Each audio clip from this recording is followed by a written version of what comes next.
I would like to welcome you all to the scumbag era. That basically is just me saying that I'm gonna do what I want to do, play the games I want to play, which is what I've been doing this entire time. But I've always tried to make things enjoyable to an audience that doesn't exist, and I'm kind of done doing that. I like making these videos. I like editing these videos. I'm just gonna do this for me. So effectively, I'm not like worried about what YouTube considers like advertiser friendly because I'm not getting ads anyway, and I'll probably never be able to. So here's the deal: if you like what I do, leave a comment, subscribe, maybe share it with somebody else that you might think is good. If you don't like it, fuck it. Go ahead and tell me that you don't like what I'm doing. Yes, I'm not supposed to swear in the first minute, but I don't care. No ads, and that's kind of the plus side to this channel. I'm effectively wild wild westing it. I can do whatever I want. I hope you enjoy the show. Peace out. Do you want to watch this? Yeah, of course I do. Okay, because it's not weird or anything. It's just this is like the most interesting DLC I think that either of the games have offered thus far. This does require me to read, so both games Mm. do. I told you it's going to be a very Nintendo heavy year. Uh, I think this is either the second or third Nintendo title I've played this year. I think the first was Legend of Zelda. But this is Mario and Rabbids Sparks of Hope. This is the Rayman in the Phantom Show DLC. Now. I have not played this. I have not looked anything up for this. I do not know what to expect. But I am going to say what I think is going to happen here is I don't know if we're going to get to play as Rayman. I really, really don't. Because we didn't get to play as Rosalina. Like, Rosalina did not get a playable character in the main game. Like, we just did. We aided her, but we did not play as her. The first DLC set, this one didn't give us any new characters. It's possible Rosalina is in here, but I refuse to play this one over and over and over again. Like, there are like there are like weapon skins and stuff here if you like play it correctly, and like it's so random. Like the idea of like doing it over and over again, I'm just not interested. This one, this is more from Mark. So this one, the last Spark Hunter, is all music. It's a musical. It's a music themed DLC, and the villain is called Kanye. And a part of me really feels like this entire thing was just a diss on Kanye West. And that could have been just because I'm looking for it. Like I was looking for the insult. But that's what I took out of that. Because her name is Kanye and she's destroying the music. And I feel like that's just what this was. So with Rayman, I'm just going to assume that I just don't know if they're going to let us play as Rayman. I kind of hope they do. But a part of me feels like he's just going to end up like being... it's all... Yeah, he's going to be the villain. Like he's gonna be like turned into like a bad guy, and then we're chasing Rayman down and stuff like that. And the Phantom in this is a reference to a villain that was in the first game. So here we go. Yeah. While our casting call for the Space Opera Network is now open, you are advised to hone your craft within the main game first. Basically, like, hey, play the full story before you come in here, so you'll know how to play the game. Well, I'll tell you this, ladies and gentle jerks. I've already played the main game. 100%ed that bad boy. 100%ed the Spark Hunter DLC. And I'm going to 100% this most likely, if it is merely just a story DLC.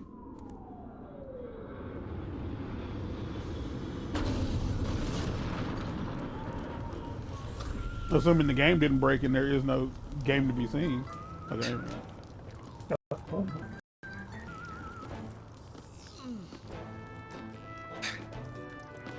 What do you think what do you think the reason is behind Rayman's design? I don't know. Do you have the answer, or No. because I can look it up. No, I mean, I quite literally was just like, what's your opinion? Oh, so we do play as Rayman. Press A to punch things, including breakable objects. Hold A to charge your punch and reach even further. Straight up Rayman. Got it. Punching can be used to grab objects. It can also be used to start a battle by hitting enemies. Huh. This is 100% not what I expected.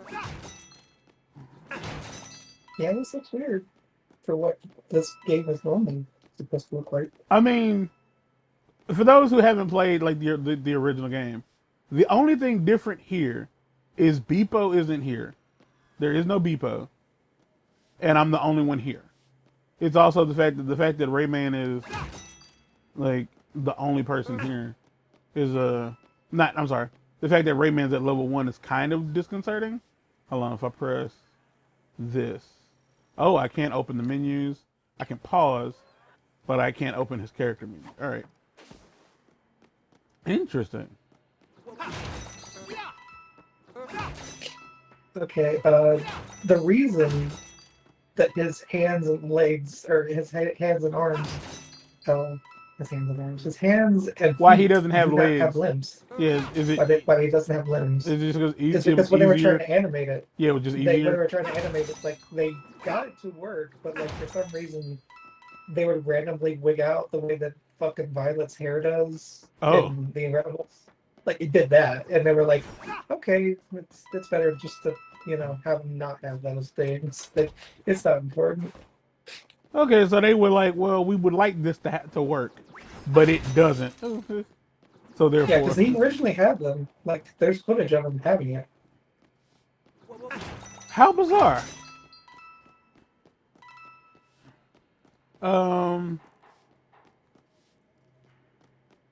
Okay. Want to hear a not so fun thing I learned about it? I would, yes, please, yes. Not that it's super important because like I view this as just like Weird. the people on the team were bored.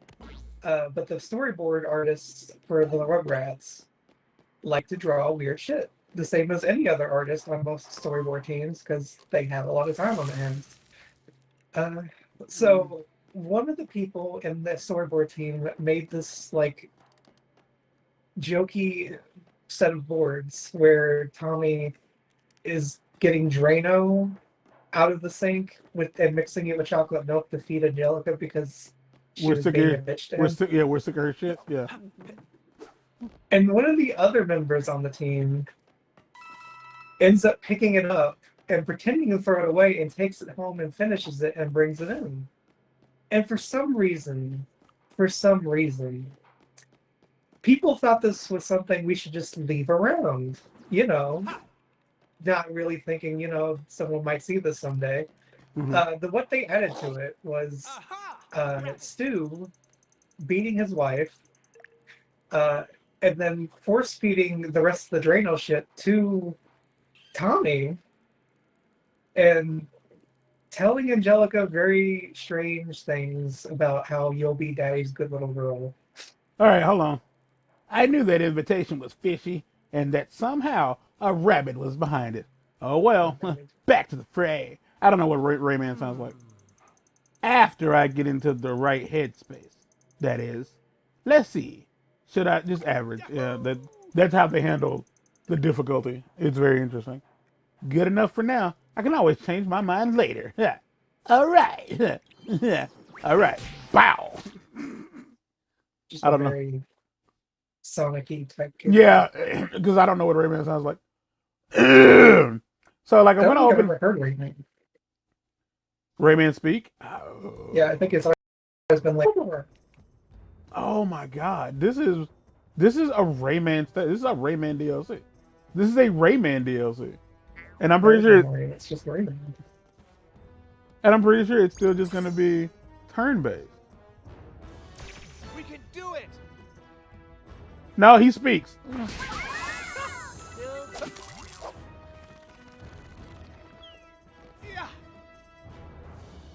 Ad nauseum or Nah. So he can. So, okay. What? Wow! This is cool! okay. He still has a gun for whatever fucking reason. So when you were telling that story, my thought process was like, well, of course, there's gonna be something sexual in this at some point because no one knows how to not do that. Okay, Yeah. well, first off, we're gonna hit it. Let's hit it. But it was just normal deplorable before then. But Yeah, it's yeah. like Tommy getting the Drano and like mixing it with chocolate milk for Angelica. First off, Tommy getting it. I just want you to know this walked for $1,000. Yeah. Like Tommy getting the Drano. I was like, okay, yeah, because he's a baby. Mixing it with chocolate milk. Okay, that's just weird. To feed the Angelica. Oh, this is intentional. Like it escalated in a very unique way, in my opinion. You can now equip the Vortex costume. Preview the costume, weapon, and powers and technique by pressing L. Perform any costume abilities, and you will equip the Vortex costume. Okay, until the end of the enemy's turn. When equipped, the Vortex costume grants you passive ability, 30% in damage reduction. All right, are you expecting me to do it now?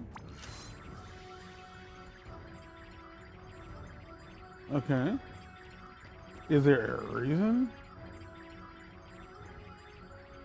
What do you want me to do with it? Okay, so no, not that.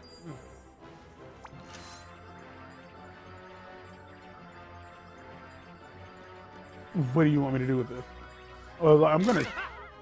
Oh no, not them. Oh, yeah. That's not fair. That's fine. And what does this do? Vortex Guard summons 2 guards which fire 1 projectile at any moving target. All right. I don't know what I'm watching. Like, I don't know why he has a weird ass high top. Like, I don't understand.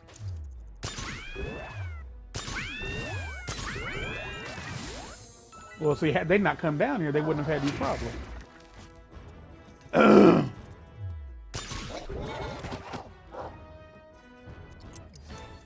Cool.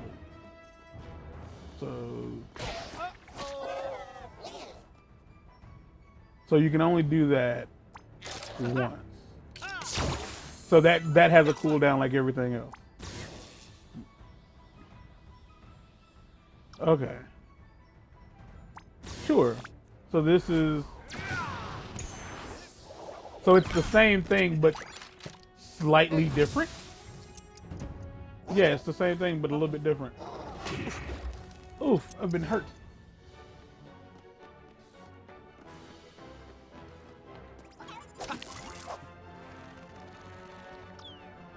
And okay, so normally the character Beepo is what helps you like glide across gaps, and Beepo has like a little indicator on the top of his character model to let you know like when you're about to fall. But for Rayman, it's in the propeller animation of his hair. Huh. This is really, really neat, is what I'm getting at. If anybody's watching this and is like, I don't get it. It's like, if you've ever played Rayman, what was the first Rayman game you played? Tell the people outside.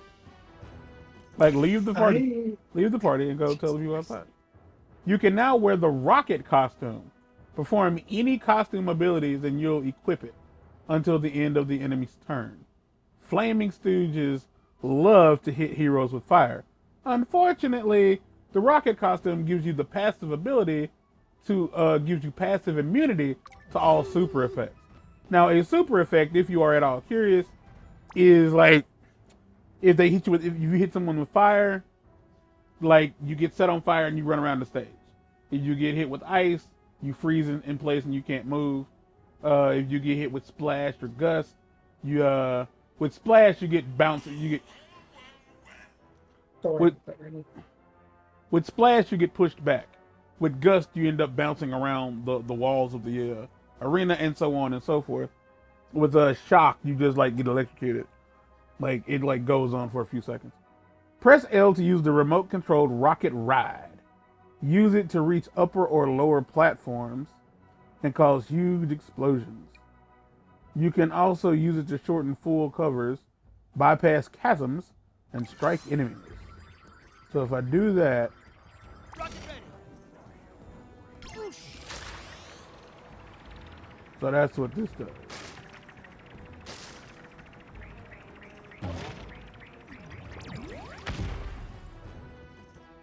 Oh, interesting.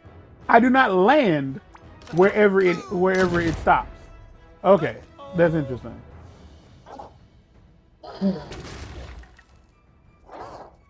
Okay, because I was like, well, I just bypassed all of this bullshit. So I have the. Okay, that. I get that. I get what's going on. I get what's going on.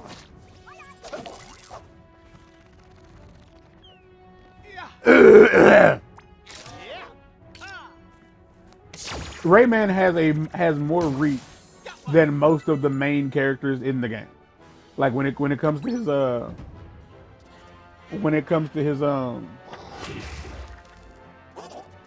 his weapon, some enemies, some characters in the game, sincerely, I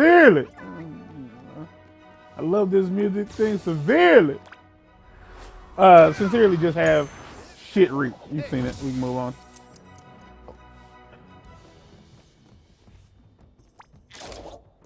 I'm the LN fam and y'all can't hear me. If you move, Sorry, gonna move. pow! I got shot twice in the back. Oh no, I've been hit. I didn't like that at all. They can shoot back. Rocket ride.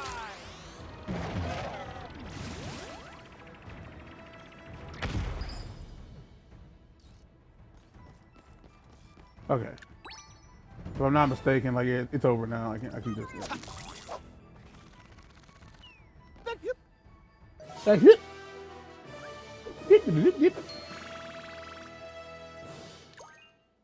Battle cleared.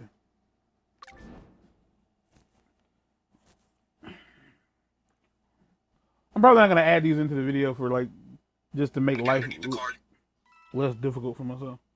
But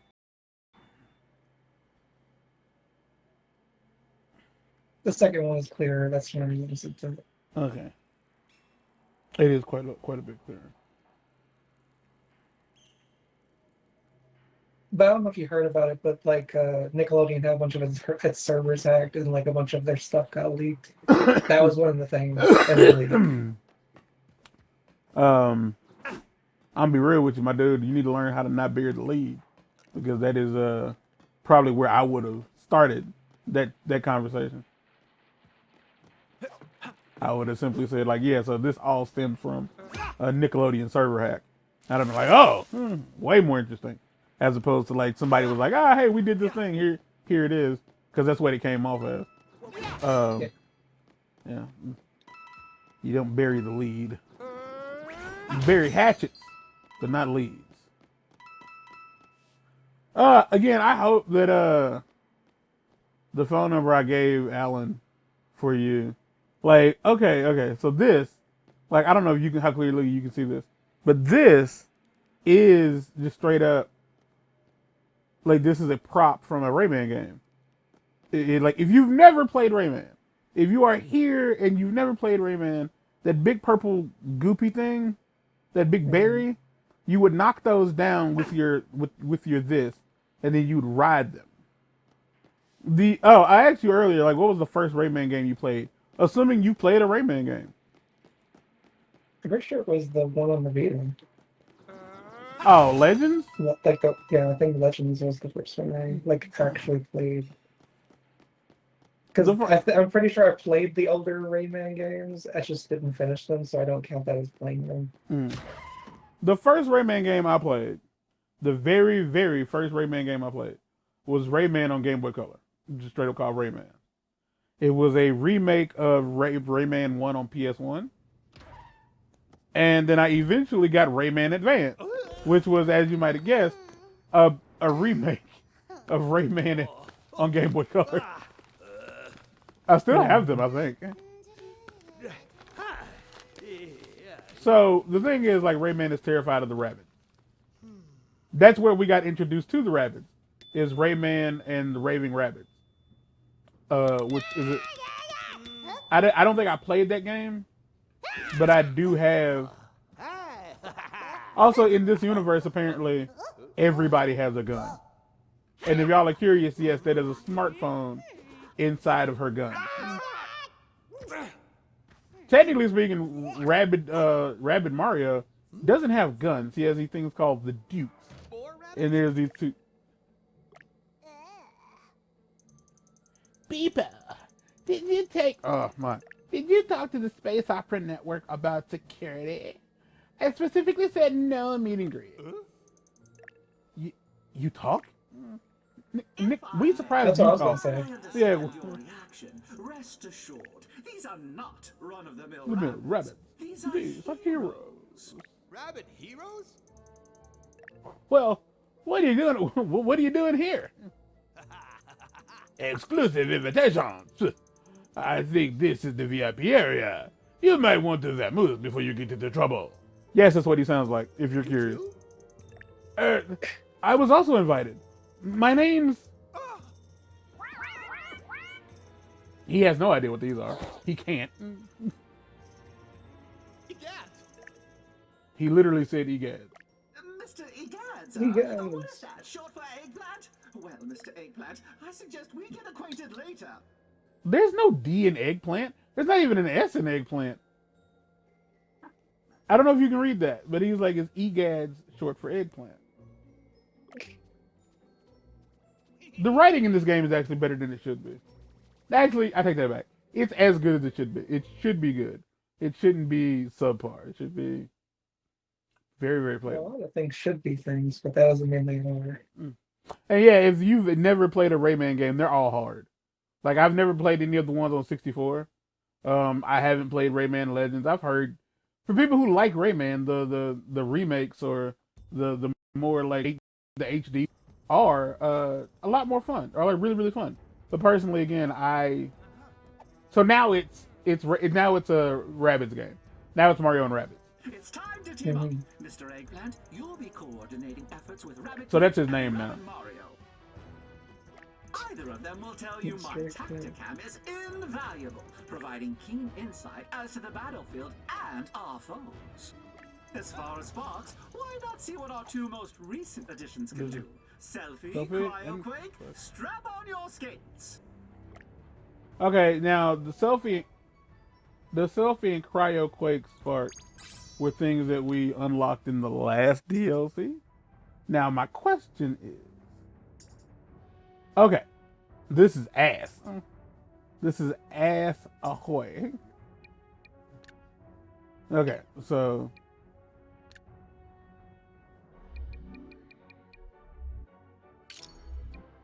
because by all means, I put in the effort to unlock these, I'm going to use them.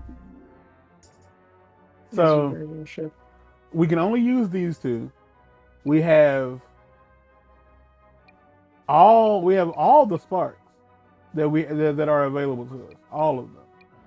But we also have no star bits to upgrade them. Now, the one thing I don't like, the one thing that has annoyed me is that, like, I feel like we are in a point in our lives where with DLC, the DLC should be able to read your your game data and put you where you dropped off.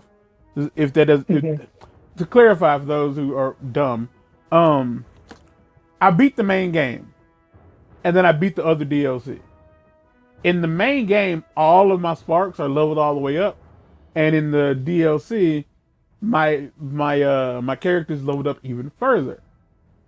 But in this, it's almost like playing the base game from the very, very start. And again, I put in the work. Like, hold on, before we end the episode, like the skill tree, like all of this, it's empty, it's dead. They can't do shit. I can't stress to you enough. Like, there are not enough skill points. Like, technically speaking, if you go back into the DLC, the main game has a level cap. If you go back into the Spark Hunter DLC, you can max out your characters by doing like open world battles over and over again, or replaying certain battles, like certain story mode battles. You can, but there's no reason to, because you can finish the game without maxing out everything. Like the last battle, like, and mind you, that's, you know, I did it on normal because there's no trophies, there's no reason to like push really, really hard to beat the game on a higher difficulty. Like there really isn't. That's kind of what the Tower of Doom DLC is for. It's like something you can just keep doing over and over. It's like a roguelike. But this, like, it's annoying because like they tell you like before you start the DLCs, hey, you should totally like play the main game first. I was like, why? What difference does it make? It's literally the same thing. In the next episode, we'll do this battle. We'll pick out our sparks and we'll start the battle. But until next time, please leave. It's scary out there.